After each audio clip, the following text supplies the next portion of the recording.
Sumatran tigers by James. Commonly known as the Sumatran tiger, or scientifically referred to as the Panthera tigris sumatrae. The Linnean classification system is used to classify all living organisms. There are 7 different groups, starting by breaking it down into its kingdom, which is the briefest grouping in the classification, followed by its phylum, and so on until reaching its species, which is the most specific point of its classification. Adaptations are any heritable traits that help biotic factors such as a plant or an animal survive and reproduce in its environment. One of the Sumatran tiger's initial adaptations is their orange and black striped fur.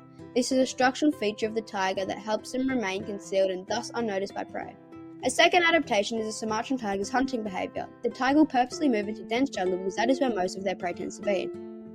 Their natural habitat is rainforests. Sumatra is one of the wettest islands in Indonesia, with an average temperature of 31 degrees. It has a tropical wet climate with no dry or cold season, and due to its closeness to the equator, it is constantly moist.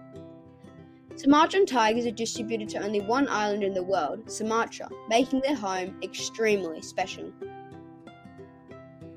Sumatran tigers are carnivores, but most of its victims are herbivores, as the Sumatran tiger lives in a deep lowland forest. Sumatran tigers are most active at night as they are the apex predator. Their involvement in the nutrients recycling helps to keep the planet's ecosystem in balance. By feeding on herbivores, they help maintain the vegetation, making sure not too much is eaten away.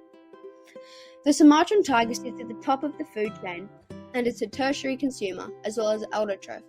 The food chain shows how the tiger gets its energy from eating other animals below it. Like most food webs, it starts with the producers, or autotrophs, then followed by the primary consumers. For example, in my food web, one of those animals is a barking deer. Further up is the secondary consumers, and finally the tertiary consumer, which in my case is the Sumatran tiger. Food webs are complicated, and every animal plays an important role in that web. But what if the Sumatran tiger was to go extinct? What would happen? Essentially, the population of the primary consumer it feeds on will grow. Then they will eat all the vegetation producers too quickly, end up starving, and die. Suddenly, there are no animals left to look after the forest and the ecosystem falls apart.